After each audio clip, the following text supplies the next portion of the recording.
Bueno, tuvimos un pequeño corte técnico, no pasó nada, nadie piense que sucedió algo extraño y lo estábamos escuchando al fiscal Campagnoli, ¿no? Le habíamos preguntado que hace 3 años usted ya empezó a investigar todo lo que estamos viviendo hoy. Claro, sí, nosotros el 22 de mayo habíamos ya pedido las declaraciones indagatorias de Chueco, de Pérez Gadín, de Báez, del hijo de Báez y de una decena de personas.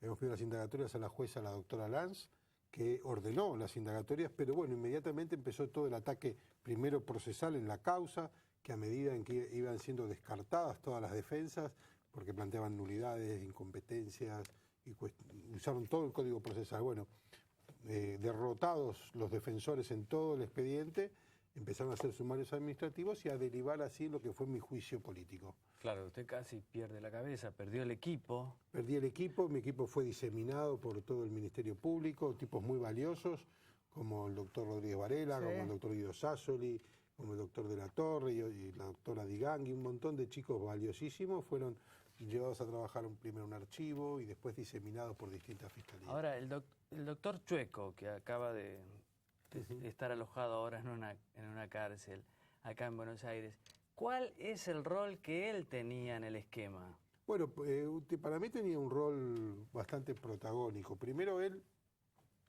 con una sociedad que había formado con aparentemente un empleado suyo, una sociedad que se llamaba Ser Norte, son los que adquieren SGI, la llamada Rosadita, ¿sí? Y después Ser Norte le entrega o adquiere... Ahora, él era el dueño de la Rosadita ahora. Por un tiempito, sí. Por un tiempito. Después Ser Norte le pasa todo el paquete accionario a Helvetic Service Group, que era de un tal Ramos, un cordobés que vivía en Suiza, junto con otros 2 suizos, eran el dueño que era Argentina del Helvetic Service Group era este hombre Ramos. Y Ramos, una vez que adquiere la Rosadita, la SGI, le da un poder general, o sea, a Chueco. O sea, fue todo, digamos, una enmascarada para tapar un negocio extraño. Entonces, Chueco aparece como apoderado legal del Helvetic Service Group, que es quien adquirió finalmente la Rosadita. Ahora sabe un montón él. Yo creo que sabe mucho, sí. Mucho. Es un hombre, él ya es un abogado experto en sociedades, ¿no?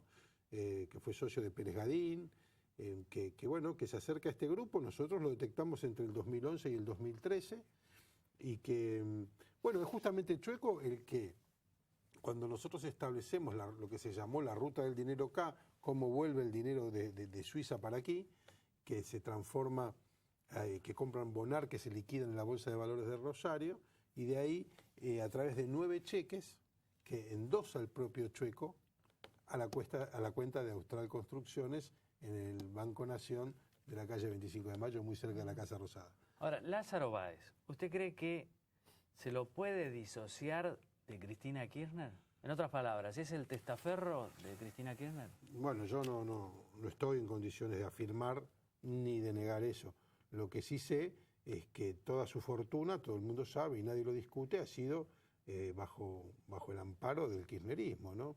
Ha sido quien ha recibido mayor obra pública y su fortuna ha pasado de prácticamente 0 a un montón de millones. O sea, el kirchnerismo ha sido una condición necesaria, suficiente para la fortuna. Para su crecimiento patrimonial y todas estas cuestiones, este complejo entramado de sociedades, de 140 sociedades en Nevada, y todas estas cuestiones que nosotros fuimos como desentrañando, demuestran que se ha hecho todo un movimiento para ocultar el origen y el destino de los fondos. Y además, si vemos también el furioso ataque que hubo sobre mi equipo y sobre mi persona, que en 4 días a mí me suspendieron, estuve 8 meses en mi casa suspendido, y lo que fue mi juicio político, que cuando salió a la luz y tuvo acceso al público a ver de qué era lo que se me acusaba, se desmoronó todo, porque era una vergüenza. Pero la pasó el propio mal, Chueco, yo la pasé mal, pero el propio Chueco era el testigo principal de la acusación,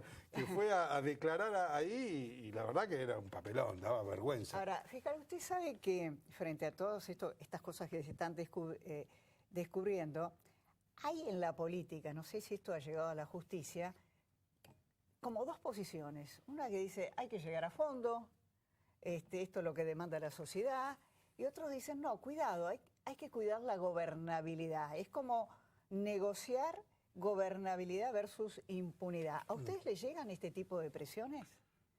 No, yo no hablaría de presiones, porque la verdad que yo estoy en la Fiscalía de Saavedra, no sé, estoy al margen de todas estas cuestiones que deben suceder. Pero usted las más conoce. bien. Pero conozco que hay muchos que se autocensuran, la verdad, pienso yo, y muchos que quieren quedar bien con el gobierno de turno y que esperan, son como tiempistas y actúan de acuerdo a eso. Pero no digo todos, sino solo algunos. Pero a mí me parece que hay que ir a fondo, que la sociedad está pidiendo esto, y me parece que esto ya no tiene retorno, me parece que la justicia ha empezado a actuar, me parece que la sociedad está muy pendiente, gracias al periodismo, de lo que está sucediendo en los juzgados, de lo que está sucediendo en las fiscalías, y me parece que esto ya no se puede detener. Creo que al fin los jueces están dando resultados, están mostrando...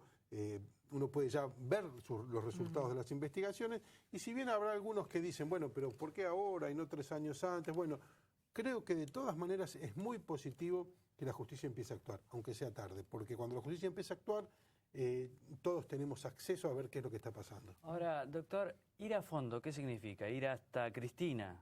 Sí, hay que ir hasta Cristina, hay que ir hasta Cristina. ¿Y a usted le parece que no?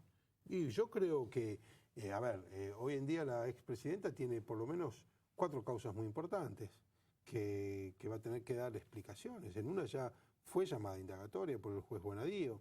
Está corriendo el término para que el juez Bonadío tome una resolución. El juez Bonadío puede procesarla, decretar su falta de mérito o sobreseerla. Me parece que con la contundencia que están trabajando, bueno, pronto vamos a tener... Ahora, actos como los de tribunales, los de Comodoro Pi el otro día, ¿ustedes presiona sobre la justicia, los intimida? Da la sensación que a Bonadío no, pero... Yo voy a decir algo que lo digo por mí mismo, ¿no? Pero yo creo que un magistrado, un juez o un fiscal no debe ser permeable a ningún tipo de presión. O sea, para eso estamos en el lugar que estamos, para eso nos pagan el sueldo que nos pagan, nos dan las herramientas que tenemos, y el juez o el fiscal que sienta presión tiene que firmar su renuncia. Eso es lo que yo pienso. Pero en el fuero federal se sienten las presiones, porque se depende mucho del gobierno de turno. Yo no le puedo decir, porque yo siempre que he tenido que hacer algo lo hice y sufrí las consecuencias que tuve que sufrir. Y es parte del área del juego que debe soportar un magistrado. Eso es lo que yo creo. Ahora, que un magistrado actúe, diga A o diga B de acuerdo a la presión que recibe, es un muy mal juez. O sea, si eso es lo que pasa, hay que cambiarlo. Si esa es la realidad, si la realidad que vivimos en el Poder Judicial es que un juez es permeable a las presiones, hay que cambiarlo. Yo no digo que no quiero sonar ingenuo, porque todos sabemos que muchos se sienten presionados, pero está mal. Debemos ir hacia una justicia que soporte cualquier tipo de presión y que haga lo que tiene que hacer, que cumpla la ley. Por ahí sea, como usted dice, un tiempo para el optimismo, porque ahora sienten otra presión, no tanto del gobierno, sino de la sociedad. Creo que sienten una presión positiva que es de quien los está mirando. Me parece que la sociedad argentina, después de estos años de democracia, está aprendiendo que el sistema republicano no se agota en el momento en que uno vota, que uno tiene que exigir, que uno tiene que mirar, que uno tiene que opinar, y creo que gracias al periodismo que pone las discusiones al alcance de todos, hoy tenemos una sociedad mucho más informada, una sociedad que pide a cada rato que devuelvan si robaron, que devuelvan la plata. ¿Esto ocurrirá? Yo creo que sí, yo creo que vamos camino a eso. Me parece que cualquier juez que dicta un procesamiento, si es que ahora vienen procesamientos, tiene que trabar un embargo. Y si no le responden y no devuelven la plata, tiene que dictar una inhibición general de bienes contra el imputado. Entonces, ese es el camino legal de recuperar la plata. Hay algunas iniciativas legislativas, como una de la doctora Ocaña, que es muy interesante, que a la persona que de alguna manera delata o cuenta dónde está la plata de la corrupción, lo que se recupera gana un 3%, ¿no? Me parece un incentivo muy interesante para aquel que sabe algo. En estos casos, fantástico. Y usted imagínese los que estaban ahí limpiando en la Rosadita o en otros lugares o en otros ministerios. Es bueno, que gente que sepa que no hizo nada. Es una inclusión. Con el lenguaje kirchnerista sería una inclusión. Una inclusión, ¿no? Sí, sí. Ahora, usted que es fiscal, Sí. si tuviéramos otra jefa de los fiscales, mujer o varón, ¿Se podría investigar mejor? Quiero decir, Gilles Carbó, ¿es un obstáculo para investigar? ¿O ya no puede hacer nada? Bueno, yo he sido muy crítico de la doctora Gilles Carbó, así que, pero igual tengo que cuidar un poco las formas y ser respetuoso, porque uno de los cargos de mi juicio político es no haberme dirigido con la debida mesura. Pero insisto en lo que yo digo, me parece que cada fiscal tiene que actuar por sí mismo. No necesita una procuradora que le diga que sí o que le diga que no. El fiscal tiene que actuar y si los tiempos son adversos los tiene que soportar. Y si yo perdía mi cargo, de que yo amo ser fiscal, es lo que siempre quise hacer, es lo que a mí me gusta, pero si yo en el juicio político quedaba fuera de la fiscalía, hubiese dicho, bueno, la verdad que valió la pena, o sea, hice todo lo que tuve que hacer y perdí y me fui a mi casa. Pero creo que ese es el camino. No ver si la procuradora me deja o no me deja. Obviamente que es de esperar que si a la procuradora la pone un gobierno, no le interese mucho que haya investigaciones que comprometan a ese gobierno. ¿Está mal? Sí, está mal. Pero bueno, muchas veces yo hablo de la autocensura. Hay muchos que por ahí no hacen las cosas porque dicen, no, mira, si hago esto me va a pasar como a Campagnoli o me va a pasar como X, ¿no? Y sin duda, mi juicio político y mi suspensión en tiempo récord tuvo un efecto o un intento de disciplinar al resto de los fiscales o a los magistrados, a los jueces. Y ahora creo que se sienten por ahí un poco más liberados. Están como Pichetto, que ahora lo dejan pensar. Lo dejan pensar a Pichetto, o sea, estamos ya somos Suiza casi. Sí, además yo imagino que un juez, no el caso suyo, pero un juez, un fiscal, comúnmente hablando, no quiere volver a ser abogado, quieren seguir. Y normalmente el que llega juez, el funcionario, el magistrado honesto, le gusta mucho el trabajo que hace. Y el deshonesto más todavía. Y el deshonesto por ahí tiene otras entradas, ¿no? Tienen amistades con estudios jurídicos, hermanos. Sí, puede ser. Doctor Campagnoli, el señor Chueco, doctor Chueco, ¿puede ser un segundo arrepentido?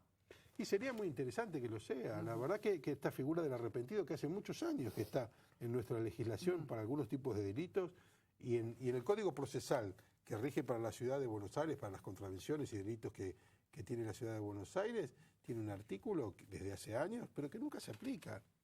Entonces ahora yo creo Las cosas que estamos descubriendo. Yo creo que Fariña debe ser, por lo menos hasta donde yo sé, por ahí estoy diciendo una barbaridad, pero hasta donde yo sé es uno de los primeros arrepentidos que hay. Si Chueco es el segundo sería bárbaro. Creo que él debe tener la posibilidad de contar muchas cosas porque es un hombre muy preparado, es un abogado experto en sociedades, así que ustedes imagínense lo que puede hablar de los papers y de todas estas Además, cosas. no ha querido morir, no ha querido morir. Porque... Aparte él era el representante en Argentina del estudio Monsef Fonseca. ¿Ah, sí? Sí, o sea, el tipo sabe mucho. Puede hablar si quiere, no sé si lo hará. No sé si lo hará, porque realmente... ¿Él era representante del estudio Fonseca? Sí, acá en Argentina, sí. Doctor Campagnoli, ha sido un placer tenerlo acá. Muchísimas gracias. Juan Carlos de Pablo.